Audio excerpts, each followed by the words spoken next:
Greetings to you, ladies and gentlemen. Welcome to the pages of the Verbal Passion. I am your host, Sir Copper Color Gorgeous. Now, last, when I was with you, Jineavah, in this story of Jineavah's nightmare, we discovered that Jineavah found out that Gleason was seeing another woman, that Gleason indeed let another woman come in on her territory, and her territory being Gleason the Nightmare Richards. So let's see how that went down. Well, she said smoothly, yet prying for information. Will I see you later? Yeah, Gleason said, in a tone that sounded more like a brush off. Not letting it show that she was bothered, yet appalled as hell, Jineavah ended the call politely, leaving Gleason to whatever business he indeed needed to tend to. To Gleason, Jineavah was past tense. He finally was waking up to the fact that he was being used and manipulated by her. The fact that she was figured out pissed Jineavah off. After she ended the phone convo with Gleason, she called Boyson. Hello, she said flirtatiously when Boyson picked up. With an aroused chuckle, Boyson said, Hey, who's this? What's up? Jineavah saw her window of opportunity and leaped through it like a pro athlete. Look, Boyson, I know the nightmare, my nightmare, is supposed to fight ugly-ass Pookie Reynolds tonight, right? For sure. Oh, this here Neva Daniels? Boyson said, scratching his head now puzzled. Jineavah said to confirm. Yeah, what about it? Boyson continued. Throw the fight, and I'll give you a 2-mile lion. No questions asked. What, you crazy? The nightmare have my head on a platter, Boyson said, and he hung up on Jineavah, giving her no chance to bribe him any further. But Jineavah's reach was far longer than Boyson's will, and she made a call to ugly-ass Pookie Reynolds. When she offered Pookie the $2 million, a.k.a. the 2-mile lion, he accepted and added that he had a fighter that would gladly replace him by the name of the Southside Brawler, McCoy Hicks. Jineavah said they had a deal and would meet at approximately 4 p.m., 4 hours before the fight. In a discreet location, she would text him later on. Pookie said he understood, and the phone convo was complete. Later on that night. In street boxing, you had to be ready for anything. When Gleason looked across the ring and saw the Southside Brawler, McCoy Hicks, his heart went into his throat. Oh, shit, man, I'ma get my ass whooped tonight. And there was no way he could turn down the fight on the streets. That would ruin his rep. He would be standing the chance of being blackballed and never fighting again. Anyway, the street that the Southside Brawler and the Nightmare fought on was packed. There were people nose to nose, so many you literally had to squeeze past persons to get by.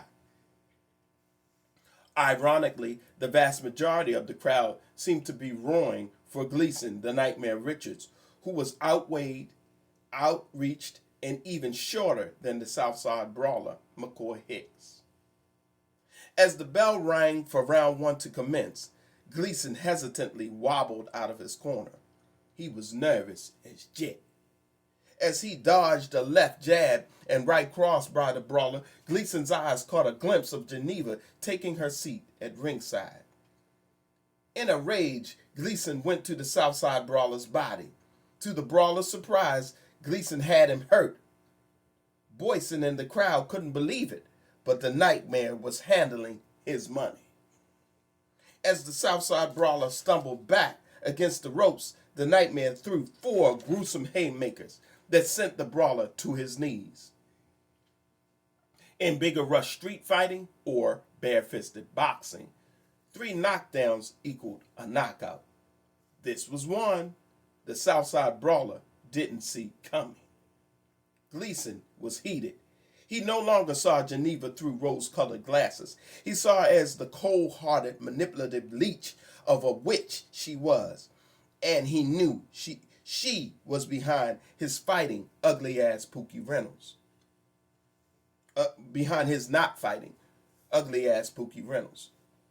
As round 1 ended and the 2 fighters went to their respective corners, Gleason glared at Jineavah until he caught her eye.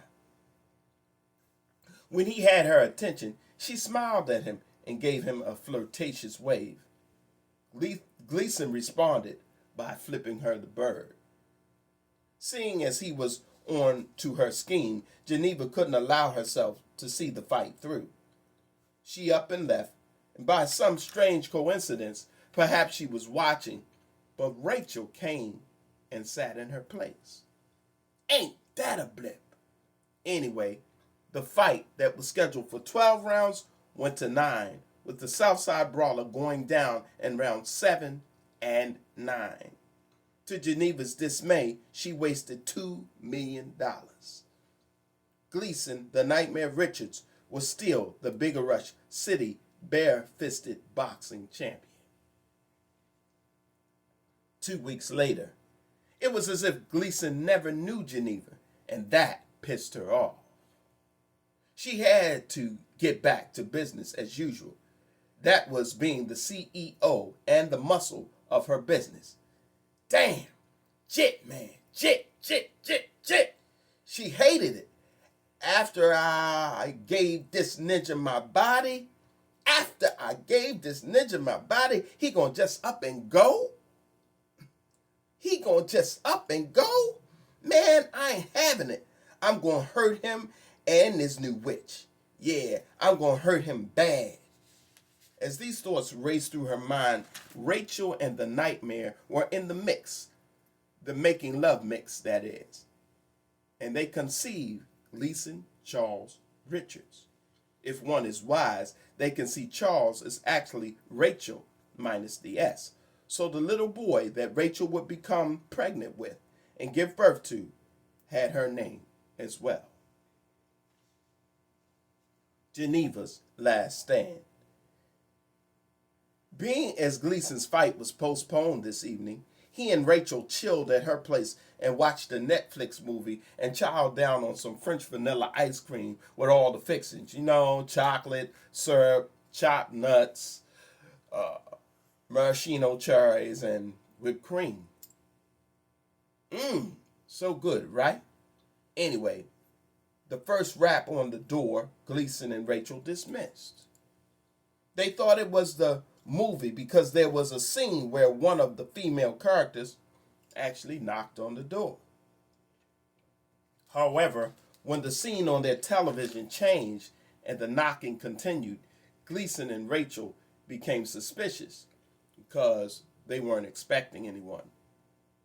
Gleason went to answer the door and wasn't aware that Rachel went to her bedroom and reached under her pillow to take hold of the .380 automatic. When he answered the door, there stood Jineavah with her machete dangling at her side. She lunged at Gleason. Gleason stepped to the side, grabbed the hand with the machete, and threw her past him. Rachel took a shot, but she missed. Foolish as it was to do, Jineavah wielded the machete in the air and charged at Rachel. Rachel let off 4 more shots, 2 to the head and 2 to Jineavah's torso. She was gone. Rachel sat down on the floor with semi-crossed legs and cried with her head in her hands. Gleason couldn't believe his eyes. Still and all, Gleason was a well-known and well-respected man in Big Rush.